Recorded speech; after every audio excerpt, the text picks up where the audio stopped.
नमस्कार। हम्म, आज हम एक बहुत ही अहम मुद्दे पर बात करने वाले हैं। जी। वो शक्ति जो किसी भी समाज का आईना भी है और उसका आने वाला कल भी। मेरा मतलब है युवा। बिल्कुल। उनका सही विकास कैसे हो, इसी सवाल में तो समाज की, देश की दिशा छिपी है ना? हाँ, बिल्कुल सही कहा।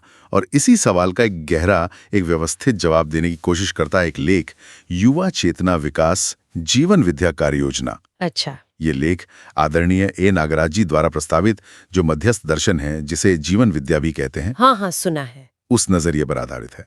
मतलब मध्यस्थ दर्शन एक तरह से वास्तविकता को वैसा ही समझने का प्रयास है जैसी वो है, बिना किसी पुराने चश्मे के, बिना किसी आग्रह के। ठीक है, तो आज हम इसी जीवन विद्या के नजरिए से समझने की कोशिश करेंगे कि युवाओं में ये जो समग्र चेतना विकास की बात है, यानी उनकी सोच, समझ, उनका जीना ऐसा विकसित हो कि वो खुद के साथ, समाज के साथ, प्रकृति के साथ संतुलन में जी सके। और एक और शब्द है स्वायत्तता। जी, स्वायत्तता बहुत महत्वपूर्ण शब्द है ये। हाँ, तो इस स्वायत्तता को कैसे पाया जाए, और खास तौर पर ये जो देश भर में जीवन विद्या आधारित युवा कार्यक्रम चल रहे हैं, उनको और सटीक और असरदार कैसे बनाएं? बिल्कुल। और इसमें परिवार का क्या रोल है, ये समझना भी जरूरी लगता है। यही यही सबसे अहम बात है शायद आज की चर्चा की। ये कार्यक्रम सिर्फ कुछ सिखाने के लिए नहीं है, इनका एक गहरा मकसद है युवाओं को एक खास तरह से जीने के लिए तैयार करना। अच्छा, तो चलिए यहीं से शुरू करते हैं। ये जो स्रोत है, ये लेख, ये कहता है कि युवा भविष्य है और शिक्षा और समाज का जो आधार है वो परिवार मूलक स्वराज व्यवस्था होनी चाहिए। मतलब परिवार पर इतना जोर क्यों? आजकल तो इंडिविजुअलिज्म, व्यक्तिवाद का जमाना लगता है। देखिए, ये जीवन विद्या का एक बुनियादी पत्थर है, कह सकते हैं। परिवार ही वो पहली जगह है, पहली पाठशाला, जहां इंसान असल में जीना सीखता है। हाँ। रिश्ते कैसे निभाना, जिम्मेदारी क्या होती है, सुख दुख में साथ कैसे देना, ये सब कहाँ सीखते हैं हम? परिवार में ही ना। हाँ, बात तो सही है। तो एक स्वस्थ, एक संतुलित समाज की नींव परिवार से ही शुरू होती है, और यहीं से ये स्वायत्तता का विचार भी जुड़ता है। देखिए, स्वायत्तता का मतलब सिर्फ ये नहीं कि पैसा कमा लिया, नौकरी मिल गई। अच्छा, ज्यादातर लोग तो यही समझते हैं। हाँ, पर वो तो बस शरीर के स्तर की बात हुई। जीवन विद्या कहती है कि असली स्वायत्तता जीवन के स्तर पर होती है। मतलब आपकी सोच में स्पष्टता हो, आपको पता हो कि जीना क्यों है, कैसे जीना है, भावनाओं का संतुलन हो। ओके, तो दो स्तर हो गए, शरीर और जीवन। इस पर और बात करेंगे, लेकिन इससे पहले लेख में शिक्षा की 5 परतों का जिक्र है। वो क्या है और वो इस स्वायत्तता से कैसे जुड़ती हैं? हाँ, ये बहुत दिलचस्प है। आदरणीय नागराज जी ने पहचाना कि हम सिर्फ स्कूल कॉलेज से नहीं सीखते। शिक्षा 5 स्रोतों से आती है। 5 कौन कौन से? पहली, सबसे सीधी, माता पिता, ये जो भी हमारे अभिभावक हैं, उनसे मिलने वाली सीख। डांट भी, प्यार भी, सीख भी। ठीक है। दूसरी, पूरा परिवार, घर का माहौल कैसा है, लोग एक दूसरे से कैसे बात करते हैं, कैसे रहते हैं, बच्चा वो सब देखता है, सीखता है। तीसरी है समाज से, आस पड़ोस, रिश्तेदार, हमारे त्योहार, रीति रिवाज, लोग सड़क पर कैसे चल रहे हैं, ये सब हमें कुछ ना कुछ सिखाता है। हाँ, अनजाने में ही सही। बिल्कुल।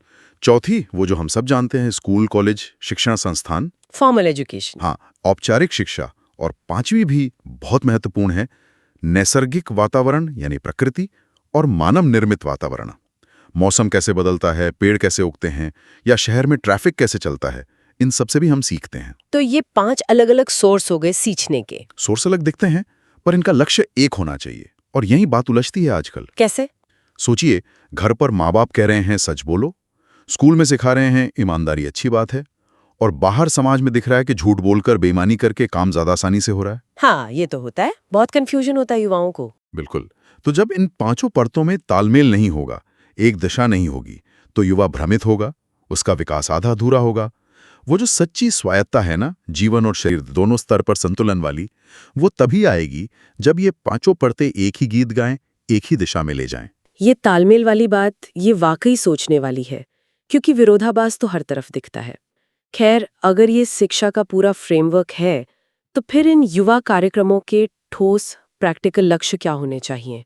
आपने स्वायत्तता के 2 स्तर बताए थे। जी, पहला स्तर, जैसा मैंने कहा, शरीर के स्तर पर स्वायत्तता। इसके भी 3 हिस्से समझे जा सकते हैं। पहला, व्यवसाय में स्वावलंबन, मतलब सिर्फ नौकरी ढूंढना नहीं, बल्कि खुद कुछ उत्पादन करने, कोई सेवा देने की क्षमता और सोच विकसित करना। अपनी रोजी रोटी खुद इज्जत से कमाने का हुनर और हिम्मत। अच्छा, स्वावलंबन। दूसरा, अपनी उपयोगिता की पहचान। मैं समाज के लिए, इस पूरी व्यवस्था के लिए किस तरह काम का हूं या हो सकता हूं, ये समझना। और तीसरा, बड़ी व्यवस्था में भागीदारी की मानसिकता। ये सोचना कि मैं अकेला नहीं हूं, मैं इस समाज का, इस प्रकृति का हिस्सा हूं और मेरी भी इसमें कुछ भूमिका है, कुछ जिम्मेदारी है। सिर्फ अपने लिए नहीं जीना। ठीक है, ये हुआ शरीर का स्तर। हाँ। और दूसरा?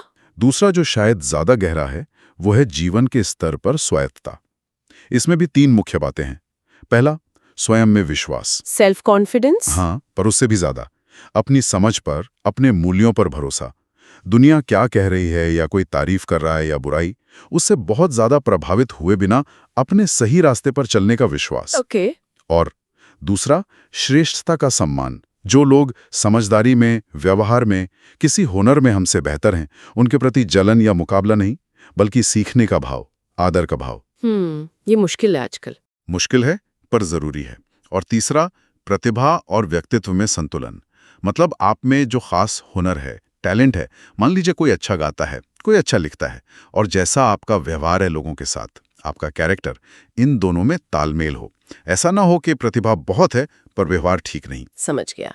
तो ये तो मतलब सिर्फ डिग्री लेने या पैसा कमाने से बहुत आगे की बात हो गई। बिल्कुल। स्रोत ये भी कहता है कि कोई कार्यक्रम सफल तभी माना जाए जब युवा इन दिशाओं में बढ़ता दिखे। अगर वो वापस बस भौतिक चीजों में या फिर सिर्फ बड़ी बड़ी आदर्शवादी बातों में खो गया तो कार्यक्रम फेल है। ये तो बहुत ऊंचा स्टैंडर्ड है। ऊंचा है, पर शायद यही समग्र विकास है, अधूरा नहीं।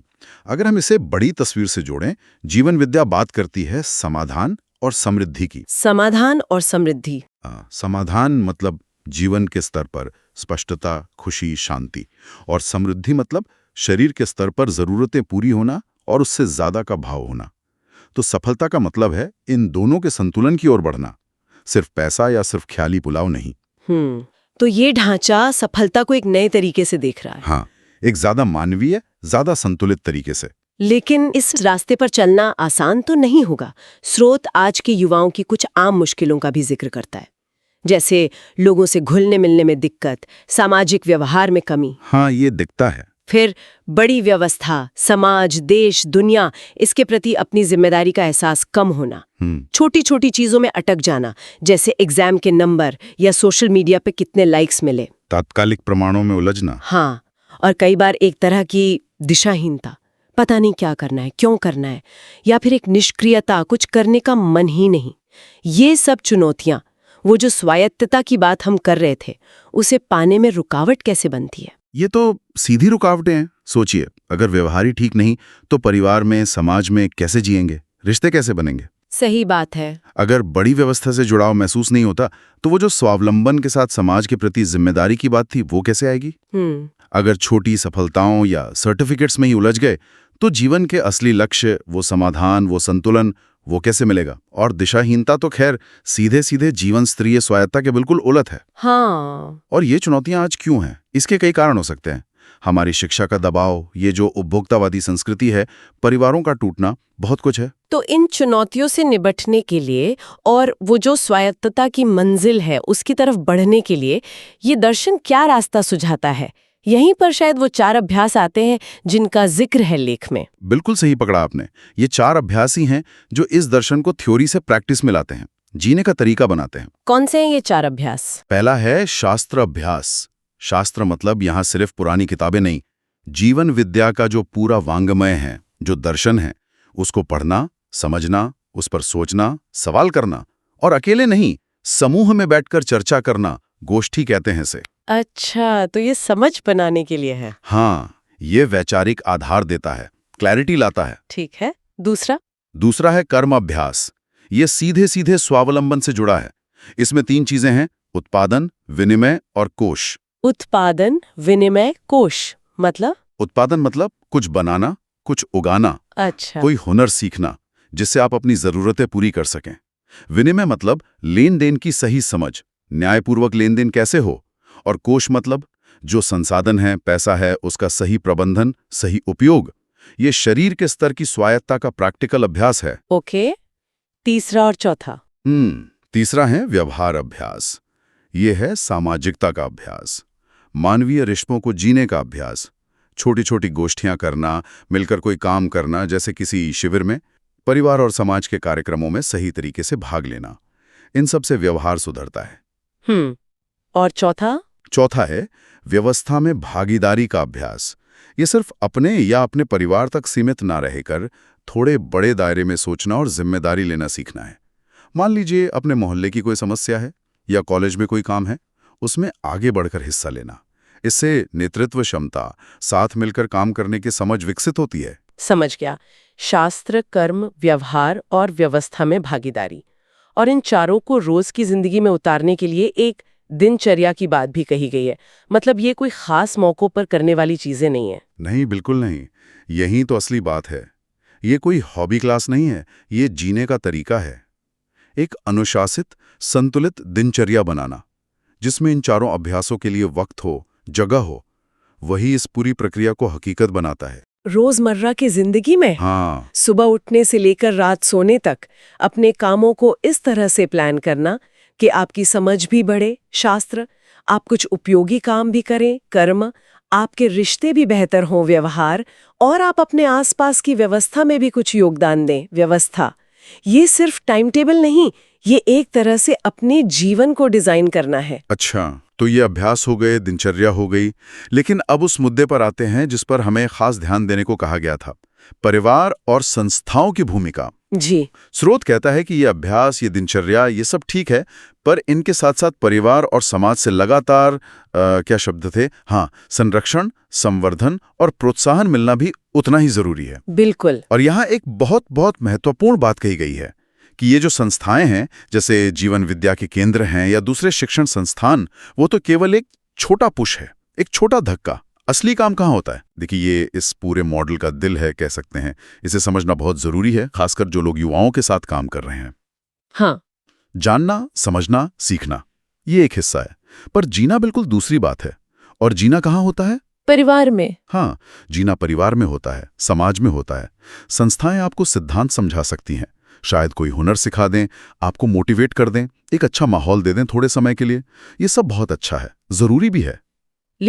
लेकिन वो जो असली जिंदगी की चुनौतियां हैं, रिश्तों को निभाना, घर चलाना, पड़ोसियों से व्यवहार, समाज की जिम्मेदारियां, इनका अभ्यास कहाँ होगा? वो तो असल जिंदगी में परिवार के साथ, समाज के बीच रहकर ही होगा ना।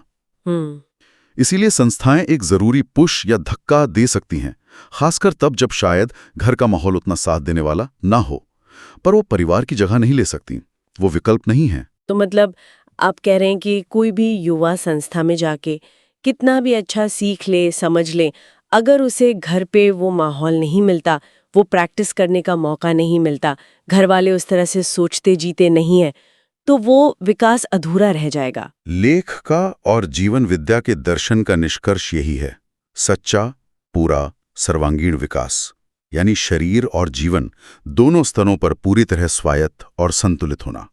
वो तभी संभव है जब परिवार खुद उन मूल्यों को जी रहा हो, या कम से कम ईमानदारी से जीने की कोशिश कर रहा हो। परिवार से लगातार वो संरक्षण मिले कि बच्चा भटके नहीं, संवर्धन मिले, अच्छी बातों को बढ़ावा मिले और प्रोत्साहन मिले, हिम्मत बढ़े। तभी वो युवा उन बातों को अपनी जिंदगी में उतार पाएगा। वो जो परिवार मूलक स्वराज व्यवस्था की बात कही गई है स्रोत में, हाँ। मतलब एक ऐसा समाज जहां परिवार इस समझ के साथ जी रहे हों, उसकी जरूरत यहीं से समझ आती है।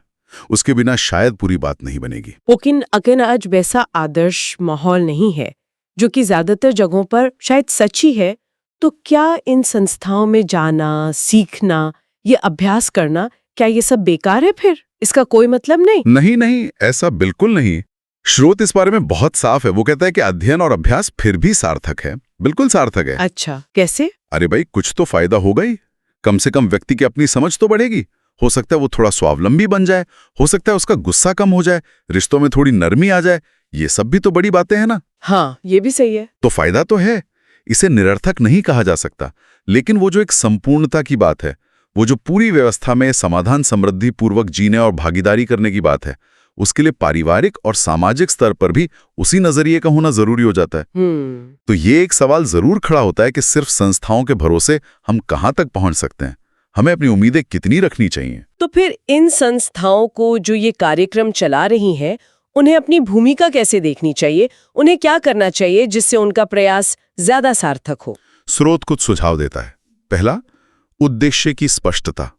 उन्हें यह बिल्कुल साफ होना चाहिए कि वो सिर्फ जानकारी नहीं बांट रहे या कोई एक्टिविटी नहीं करा रहे। उनका लक्ष्य युवाओं को उस 2 स्तरीय स्वायत्तता की ओर ले जाने में मदद करना है। ठीक है। दूसरा, निरंतरता। ये 1-2 दिन के कैंप या वर्कशॉप से होने वाला काम नहीं है। ये एक लगातार चलने वाली प्रक्रिया होनी चाहिए, फॉलोअप होना चाहिए। हाँ, और तीसरा, मूल्यांकन का आधार बदलना होगा। सफलता को सिर्फ इस बात से ना मापें कि कितने लोगों ने कोर्स किया या कितने खुश होकर गए। तो किस बात से मापें? इस बात से कि उनमें वो जो मूल गुण हैं, स्वयं में विश्वास बढ़ा क्या, दूसरों के प्रति सम्मान का भाव आया क्या, उनकी प्रतिभा और व्यवहार में संतुलन दिखा क्या वो शरीर और जीवन के स्तर पर स्वायत्तता की ओर वाकई बढ़ रहे हैं। यानी मूल्यांकन भी ज्यादा गहरा, ज्यादा समग्र होना चाहिए। बिल्कुल। संस्थाओं को लगातार ये देखना होगा, खुद से पूछना होगा कि हमारे कार्यक्रम क्या वाकई वो बदलाव ला रहे हैं जो हम लाना चाहते हैं। अगर नहीं, तो हमें अपने तरीकों में, अपनी अप्रोच में क्या बदलने की जरूरत है। उन्हें सिर्फ सूचना केंद्र बनकर नहीं रह जाना है। सही है। उन्हें वास्तविक परिवर्तन में एक सहायक, एक उत्प्रेरक बनना है। तो अगर हम इस पूरी बातचीत को समेटें तो इसका सार क्या निकलता है? जीवन विद्या के नजरिए से युवाओं का विकास एक बहुत गहरी और फैली हुई प्रक्रिया है। हाँ, समग्र प्रक्रिया है। इसमें वो शिक्षा की 5 परतों का तालमेल चाहिए, वो 4 अभ्यास चाहिए, शास्त्र, कर्म, व्यवहार, व्यवस्था, एक अनुशासित दिनचर्या चाहिए और सबसे बढ़कर परिवार का साथ, परिवार का सक्रिय जुड़ाव और वैसा माहौल चाहिए। बिल्कुल। संस्थाएं मदद कर सकती हैं, धक्का दे सकती हैं, पर असली काम, असली जीना वो परिवार में ही होना है। हाँ, बहुत अच्छे से आपने समेटा इसे।